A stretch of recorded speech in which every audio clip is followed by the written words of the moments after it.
is Mara. That means moon in Arabic, my native language. I like that my name matches the symbol of my religion, a crescent moon and a star. I am Muslim, and my religion is Islam.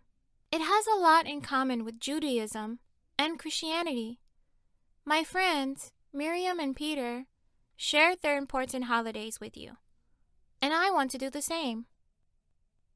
Today, we are celebrating Eid al-Fitr, the end of Ramadan, a month-long period during which we fast.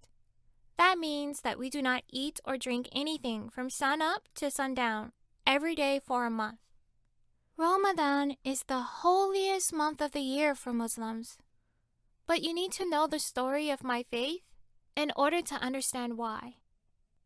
About 600 years after Jesus was born, the Prophet Muhammad was born in the land that we now call Saudi Arabia.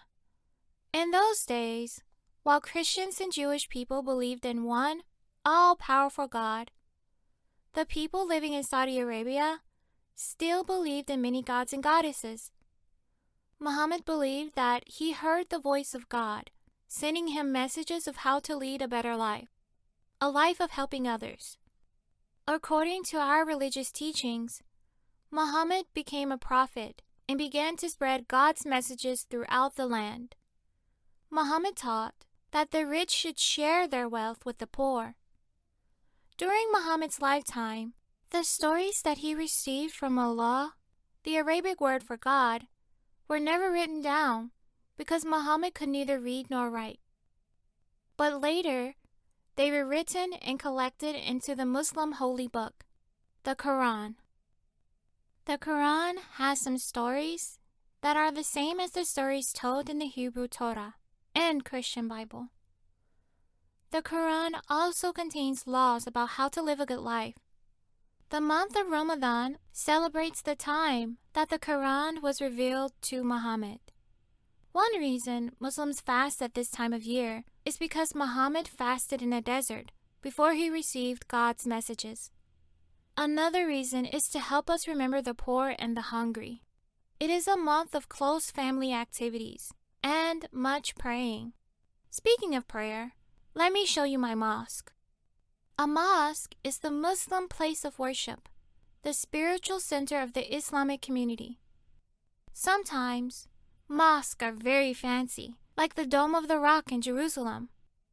Ours is not quite as fancy as that, but it is a place I love to go to, especially at night during Ramadan.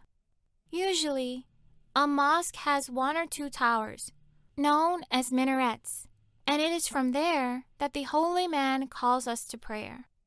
Inside the mosque, you will not find rows of seats like there are in churches and synagogues. Instead, we remove our shoes outside the mosque and gather on prayer rugs. Often, women and men pray in different areas, but all of them listen to the imam, the man who leads the prayers. Tonight, Muslims will gather together under the crescent moon to surrender or give control of our lives over to God. That is, after all, what the word Islam means: surrender to God. Then we will break the fast together, first with a date and some water, as we always do, and then with a marvelous feast. All Muslims must follow the 5 pillars of Islam, the 5 most important duties we should do to be good Muslims.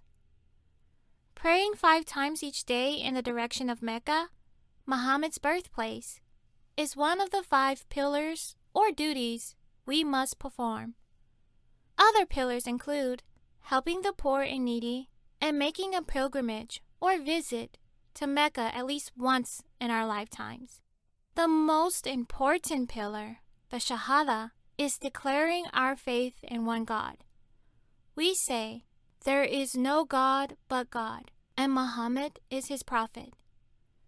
Muslims believe that Abraham, Moses, and Jesus were all great prophets. But Muslims believe that the greatest of the prophets is Muhammad. Likewise, while we believe in some of the teachings of both the Hebrew and the Christian Bibles, All of our beliefs are in the poetic book known as the Quran. Miriam, Peter, and I belong to 3 different religions, but I hope that you have learned how many similarities we share.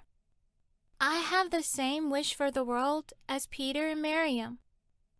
Assalamu alaikum. Peace be unto you.